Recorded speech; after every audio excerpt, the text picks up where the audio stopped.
Hello and welcome to the Boys Upstairs Show. This is the Week 12 NFL show. We obviously have a special guest here joining us, Maya McDonald, longtime member of the Boys Upstairs Show, mainly behind the scenes. But today we have the first on-camera instance of Maya. So thank you for being here, Maya. Of course, of course. All Oh, right, yeah, well, Shout out to Mama Maya. yeah, man. we have some general data as always, not as always, but sometimes that I'd like to share with everybody. So, double-digit favorites are a perfect 5-0 against the spread this season, marking the first time that they've been undefeated outright through 11 weeks since 2004, which is pretty substantial data. Last week we saw it with the Jaguars facing the Detroit Lions, which was a hell of a game for the Detroit Lions, scoring 50-something points against the Jags.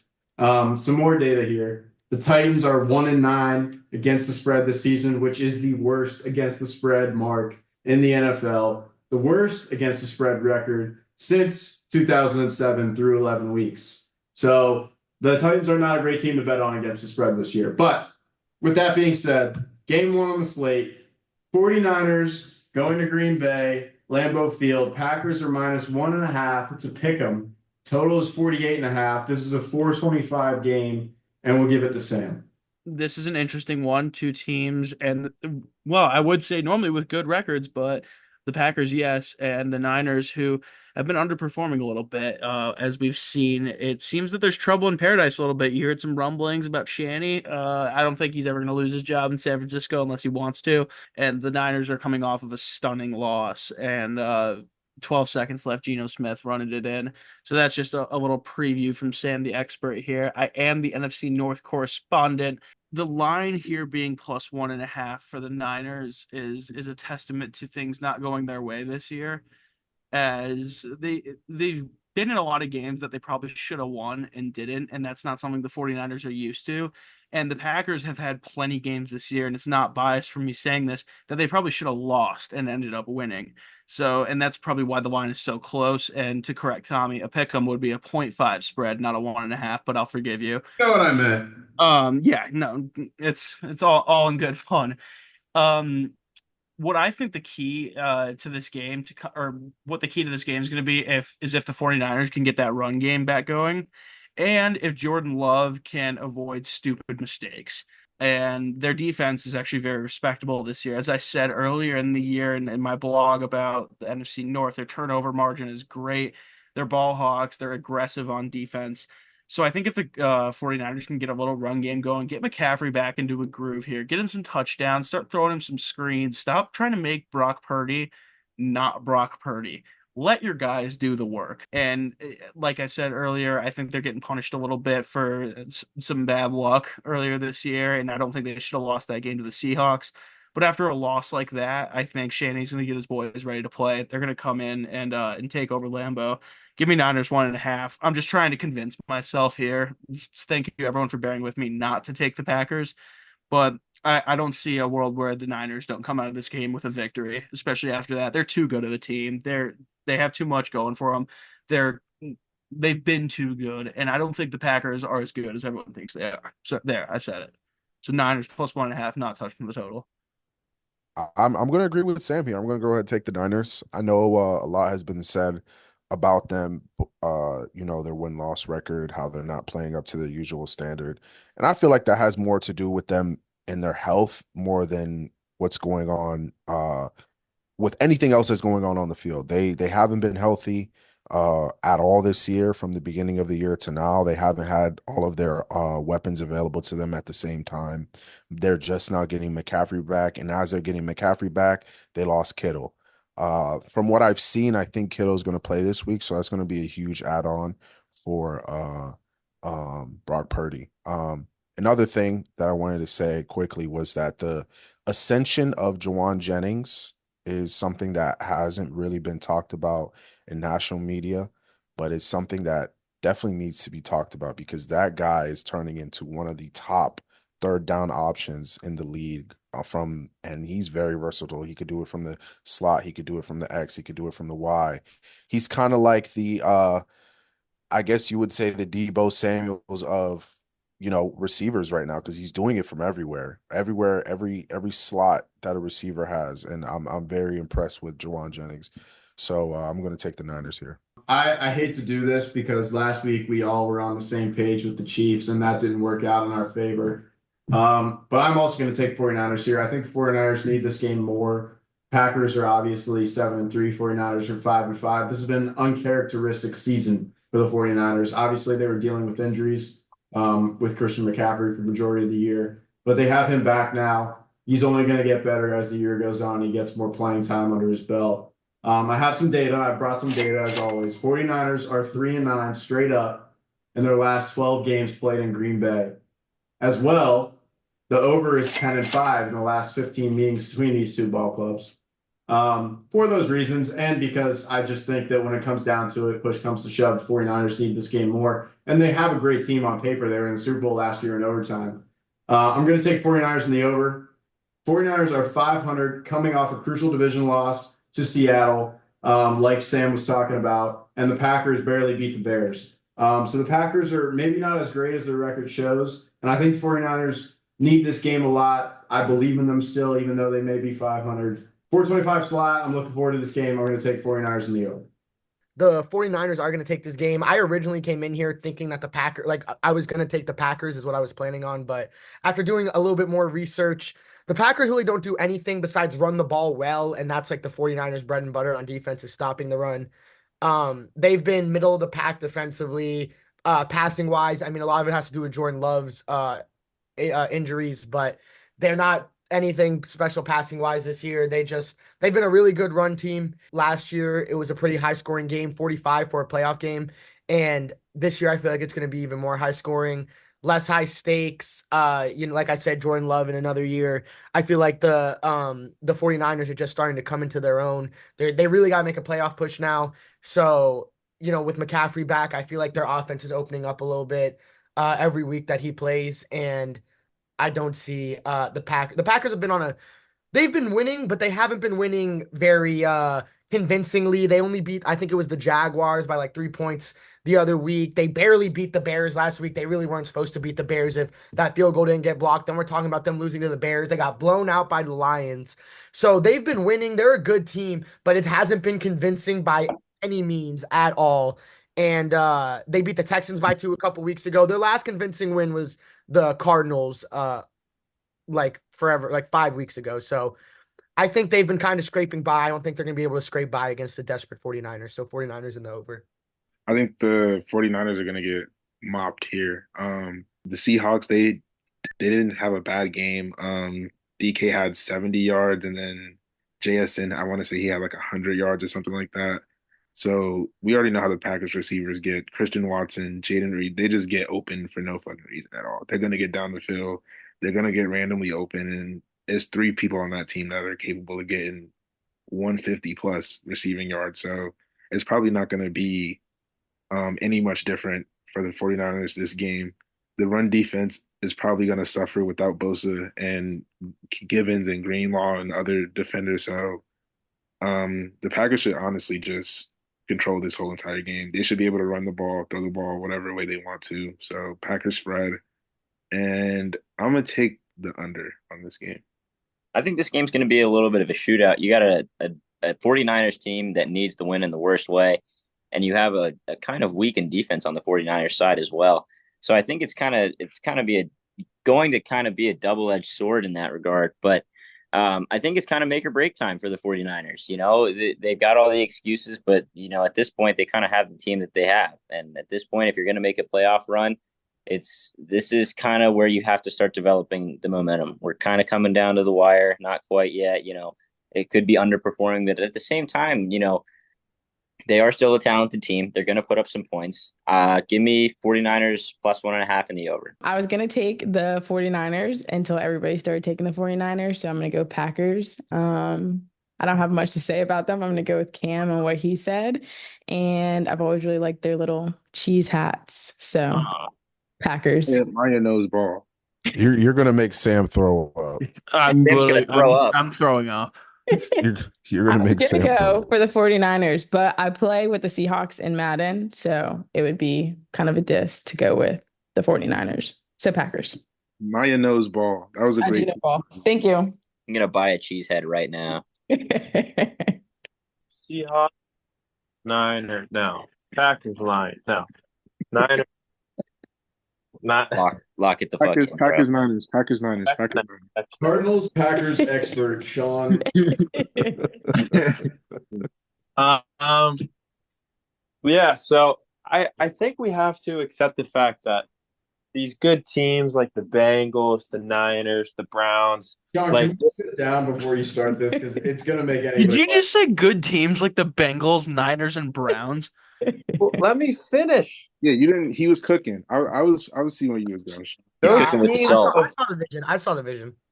those teams that were once the top tier are now not as good this year, and I don't think people can accept that. Like everyone can think the Niners can somehow compete in the really tough NFC this year. I don't see either of those happening. I thought maybe the Bengals could.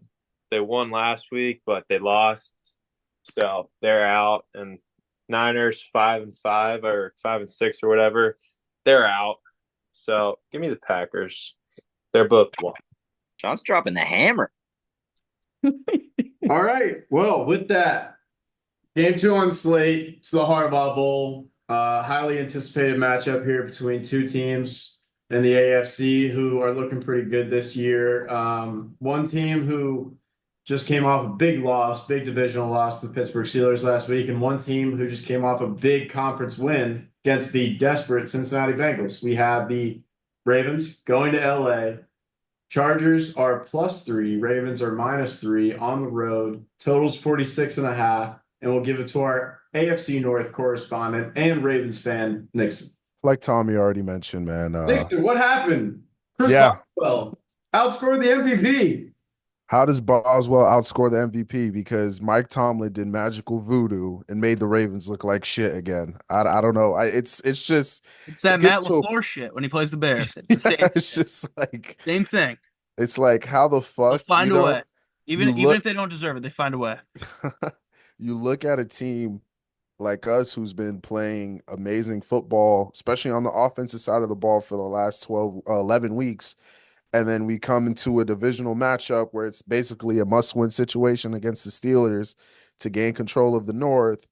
And the offense looks the worst it's looked since fucking last year AFC Championship game. Like, terrible. You know, Lamar can't complete a pass.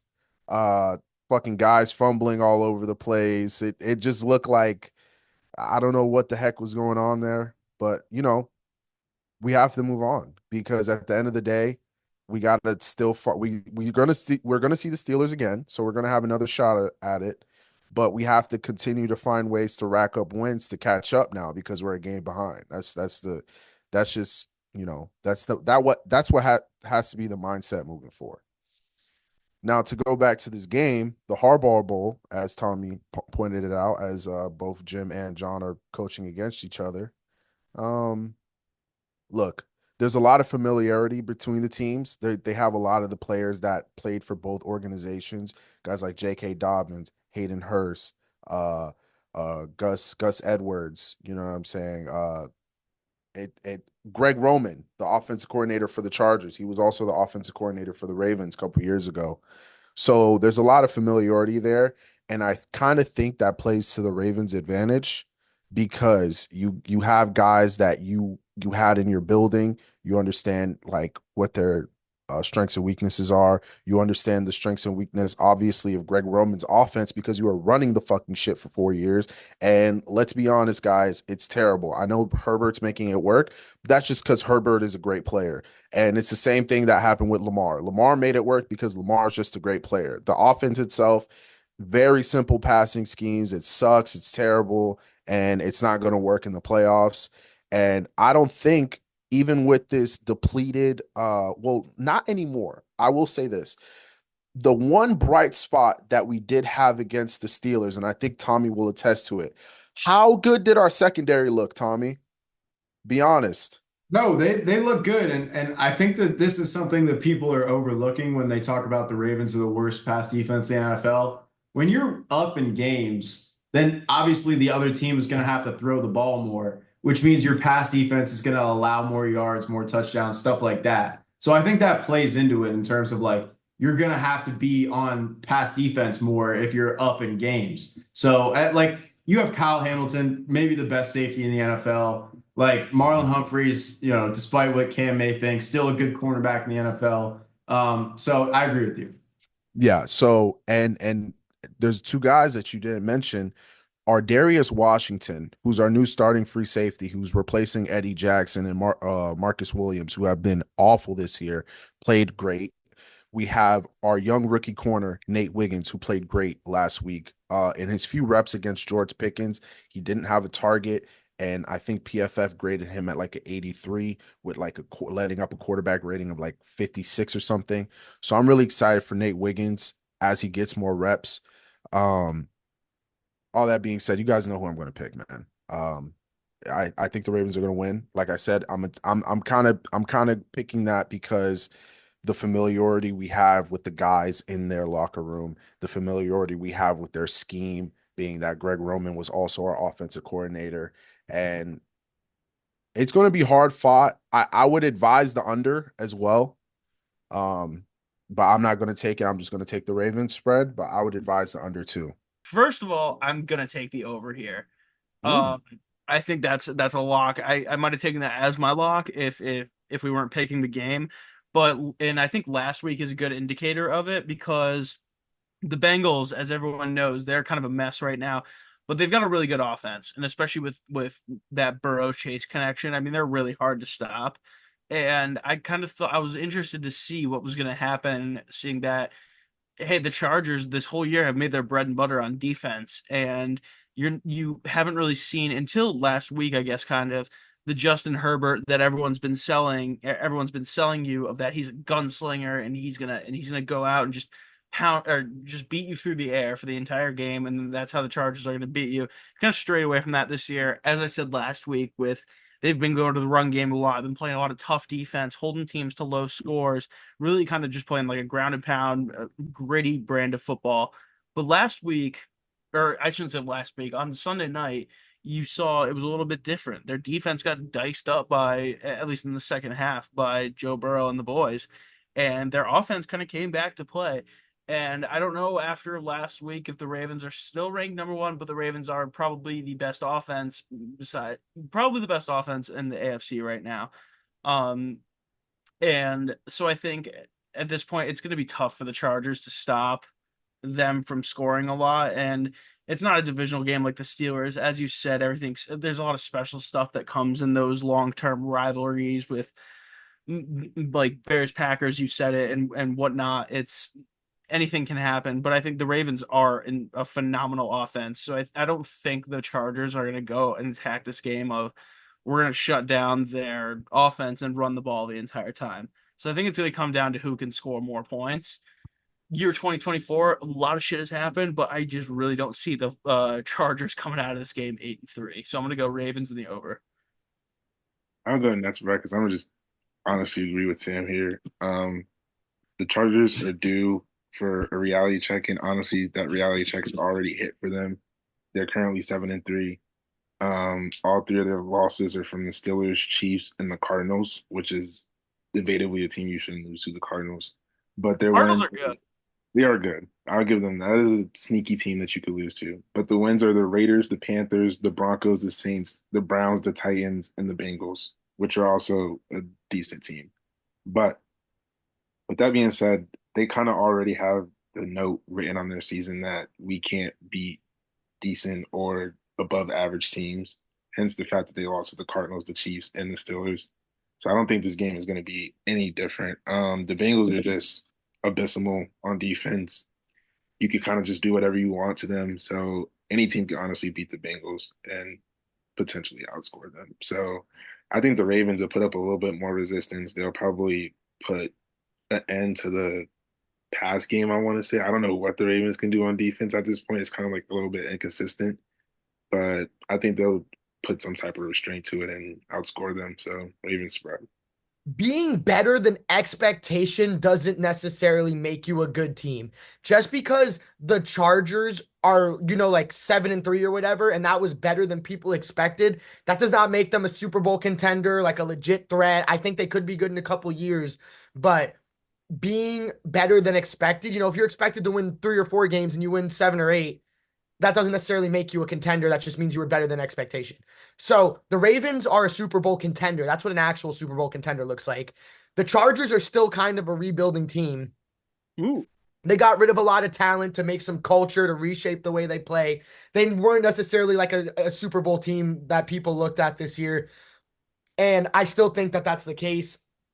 They're in a small rebuild, even if it's just a quick turnaround. It's a slight rebuild. The Ravens are real Super Bowl contenders.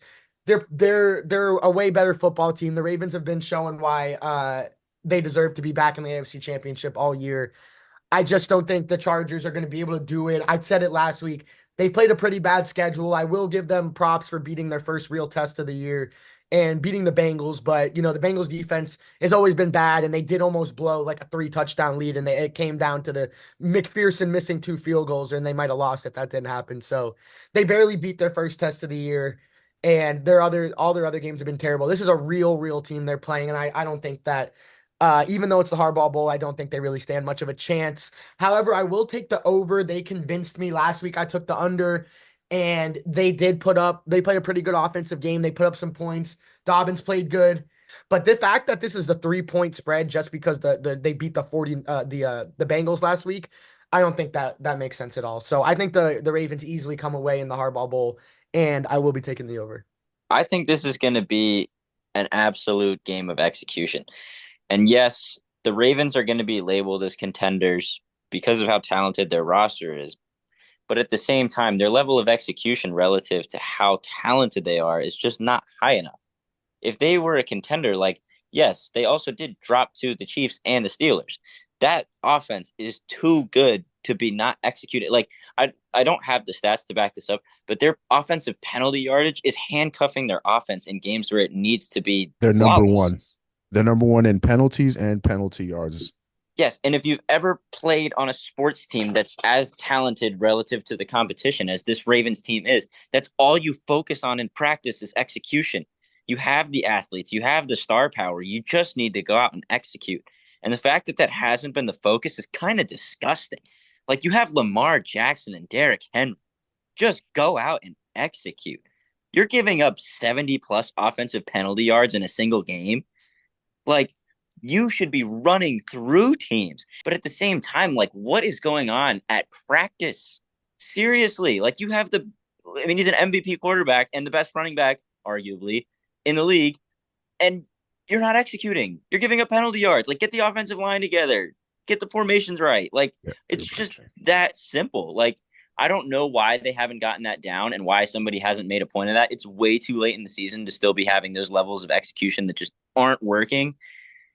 I have to go with the Chargers here just because I think, maybe they're not as talented as a roster, but if you're going to bet on somebody, I'm betting on a team that's 7-3 because they execute, and they've lost to similar teams that the Ravens have. Have they beat as talented teams? Probably not, but they've lost to similar caliber teams. And I think they're way more similar teams than we think, not from a talent perspective, but relatively. I think because they execute, they're a better team. So give me the Chargers, and I think they're going to get it done, both because of the defense and their level of execution. Penalties and Chris Boswell are what won the game for the Steelers this past weekend.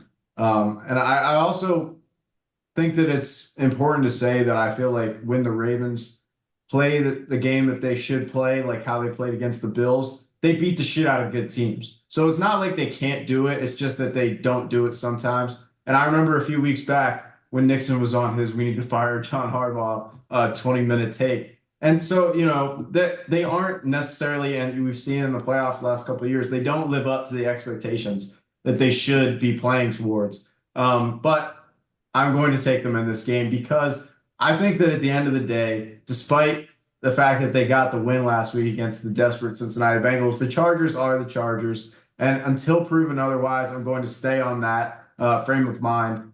They almost blew it after, and we were talking about it. Shout out Tone in the chat. We were talking about it during the game. They were up big in the first half, and then they almost let it slip away. If not for, like Cobe said, 2 missed field goals by McPherson and a drop slant on a must-have catch by Jamar Chase. They almost lost that game after being up huge in the first half. This is a much tougher team, much tougher opponent in the Baltimore Ravens, coming off a big loss in division to the Pittsburgh Steelers. I think that they're going to get right this week. I'm sure that they're going to have, and they are currently having, a very tough week of practice in preparation for this game. Not to mention, this is a primetime Monday Night Football game. And in primetime, Lamar Jackson is 19-5 straight up, which is a 79% clip, the best of any quarterback in the Super Bowl era with a minimum of 15 starts in the Super Bowl era. Lamar Jackson is the best quarterback in prime time. So I think that's an important thing to mention. Also, so I'm going to say the Ravens. Also, first half under. Chargers have not allowed a team to score more than 7 points in the first half all season. Because of that, I'm going to take the first half under. It's 24.5, which if the Ravens only score 7 points, I don't think the Chargers are going to score whatever that equals to, 17. So I'm going to take the Ravens here. I think they'll get right this week. This is an important game for them. I don't think they'll have 5 losses this early in the season at least. I'm going to take first half under 24.5. The Ravens really haven't beat anyone good. I mean, they beat the Bills. They beat the shit out of the Bills. Yeah, they beat the fuck out the Bills. In prime time on Sunday Night Football. That's true. And they can't drop 2 straight, like Tommy said, and go 7-5. Like that's like, I don't know. They could though. Detrimental. They very well could. I just don't know how much I believe in the Chargers. And not to mention, I was wondering if Tommy was gonna say anything about his extreme hate towards Justin Herbert for some reason. Maybe back that up, or well, it's funny that you mentioned that, Sean. I actually did want to say something about that, and it completely slipped my mind in my take. The game that we just witnessed on Monday Night Football is why Justin Herbert will continually have people who suck him, because he looked great in that game against a Bengals team that needed that win. And even though they almost blew the game on that last drive of the game, he came through in the clutch. Shout out Ladd McConkey. But he has looked like not that great all season. That game he did look great, but does that put him in the same category as Joe Burrow, Lamar Jackson, and Patrick Mahomes? I don't think so, but people like Jake Lewis will still have him in their top 5 quarterback lists. So, but yeah, go ahead. Anyway, long story short, I don't think the Ravens will drop 2 in a row, and it hates me to take them, but I'll pick the Ravens. All right, well, it feels a little sexist, but for the second time in a row, Maya will go last. So go ahead. I'm gonna go with Joey and choose the Chargers. He had a really good speech. I like what he had to say. And I don't have really much to say. I think that last game when I watched with Justin playing the Bengals, he played really bad. I don't really think he played that great, Really? but he came back and won the game. So he did well enough. So I'm going to choose him. And I think that a younger sibling will always win against the older sibling because it always just irks them. So that's why I'm going to go with the Chargers. And I'll never go against the Steelers. So I'll never take the Ravens. Do athletes get rated higher because they're more handsome? Like, I think when guys are better looking, hear me out. Justin Herbert's a good looking guy? I think he's a good looking dude. But Yeah. I think when athletes are better looking, people just assume they're better at the sport. And I think Justin Herbert falls into that category a little bit. So put that on a poll. Is Justin Herbert only good because he's handsome? Yes or no?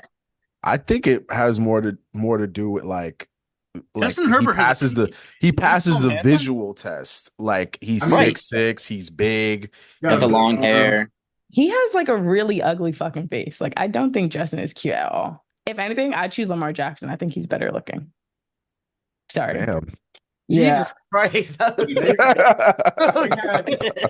They had Anyways. a graphic up. I don't remember what it was. It was some point during the game. They had a graphic up of Lamar, and it may have been the worst picture I've ever seen of Lamar. Like, they did hit him horribly. It's time for the best part of the show. The locks of the week. and we will give it to Cam. I thought long and hard about this one, and I was looking at all the spreads. I looked at every single one, and only one made sense to me. Coby might be a little bit upset, but I honestly don't even know what's going on in that organization over there. There's nothing that they could possibly do to score points against us. So, Miami Dolphins -7 versus the New England Patriots. That is my lock of the week. The Dolphins should put up at least 30 something. This is probably one of those games. You know how when we played the Broncos, we put up like 70, 80. This is probably going to be one of those weeks where we put up 70, 80. So I think that we cover the spread here. We beat them. I think the over is going to hit as well. We'll probably hit the over by ourselves. So, but yeah, Dolphins. I'm not going to get too frisky here. Just going to take the spread. Dolphins -7 versus Patriots. My lock of the week is Bears +3.5. Let's go. This is Hell yeah, Maya. This is for Sam. I don't want you to be sad on a Sunday, so I hope that they win. Or, I mean, at least don't lose by 3.5. No, but yeah, but I could care less about the cover. We need to win this one. I hope that they win, and I have a lot of faith in Caleb, so I hope that the Bears come out strong. And what's his name? Who plays for the Falcons quarterback now? Kirk. Kirk, yes. I really do like Kirk a lot, and he's no longer on the Vikings anymore, so I don't like the Vikings. Shout out Caleb. Come on the show. Also, get your boy Cole to come on the show. He's been ducking my DMs. I'll go next as a feed into that.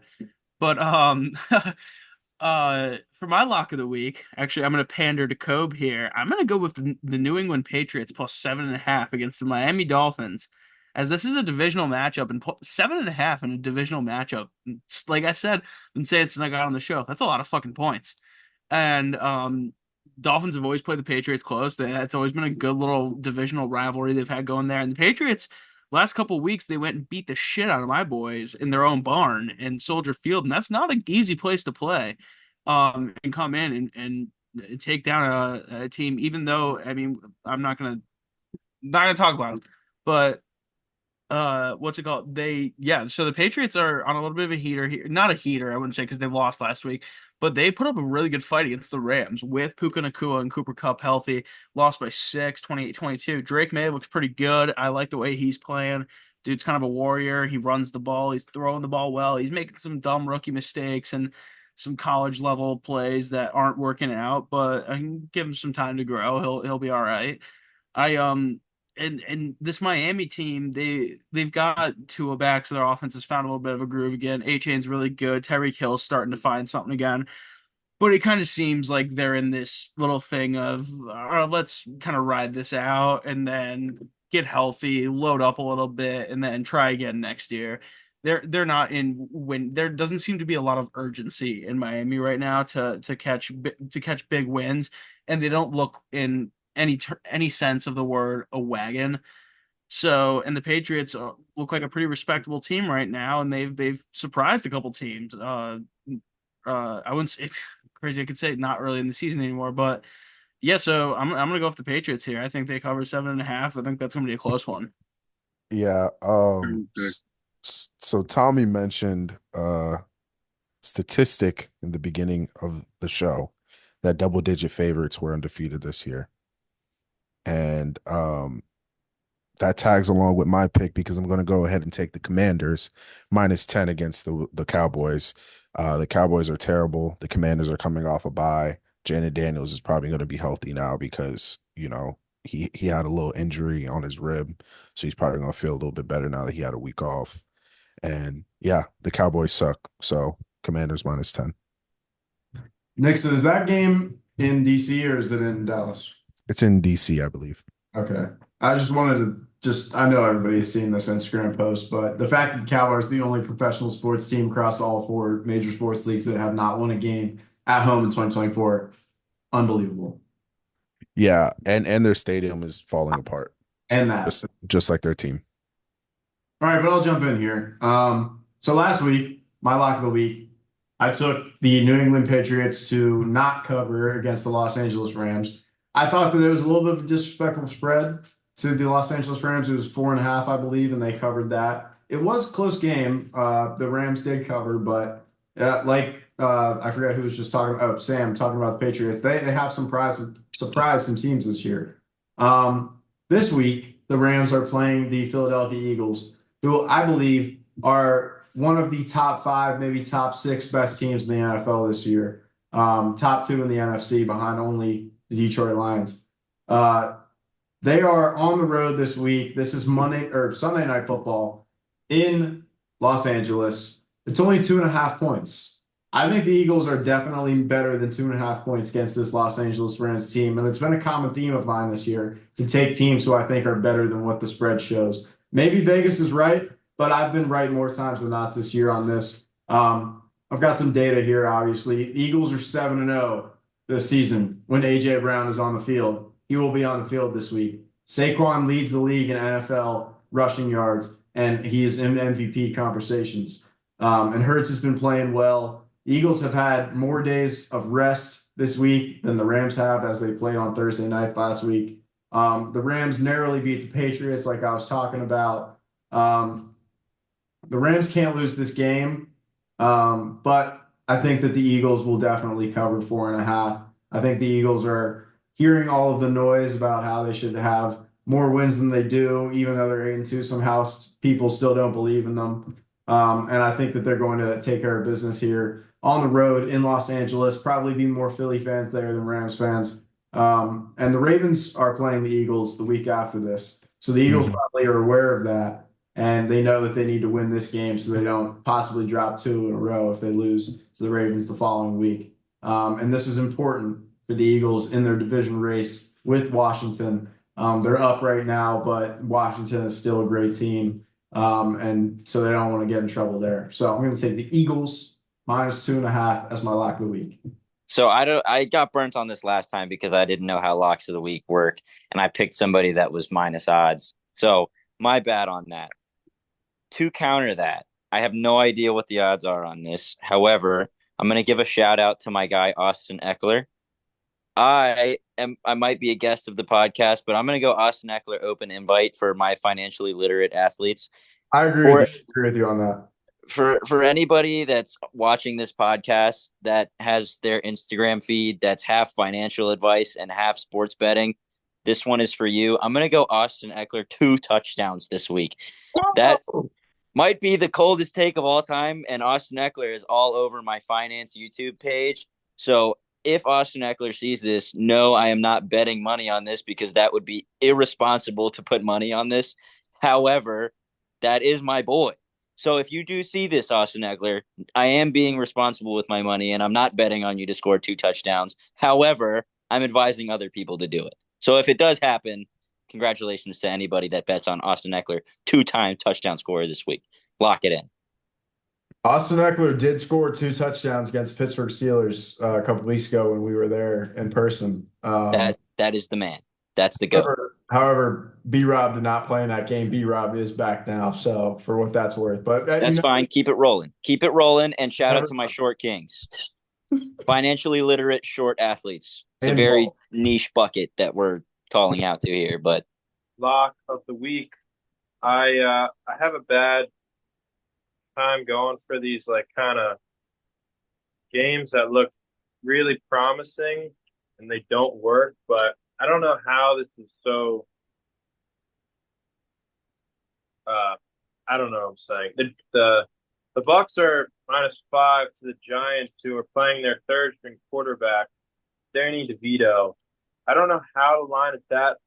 Did you say Danny? You said Danny DeVito. Oh, but shout out Danny DeVito though. Let him run with it though. Like who doesn't like Danny DeVito? Tommy, I don't even. Yeah, some DeVito. But Mike Evans is back, and the Giants are in rebuild for the next 3 years. So I really don't know why they think it's going to be less than a touchdown game. So I'm going to take the Bucs.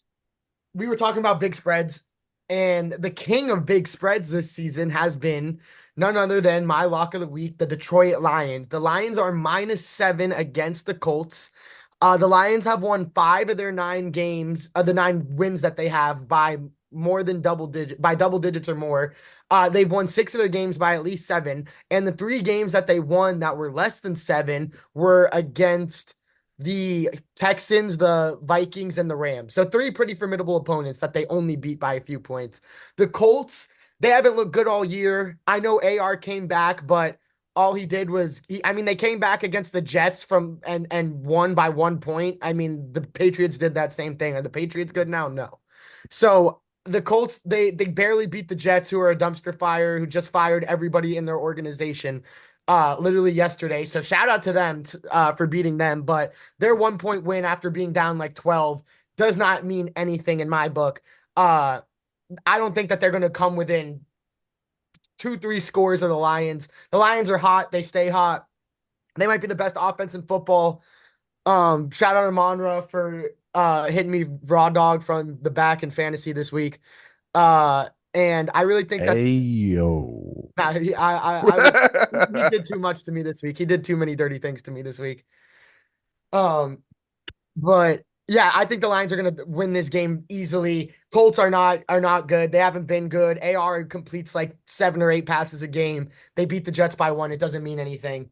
I don't know why this is only 7. I feel like this game realistically should be like a 10.5, 13.5 point spread.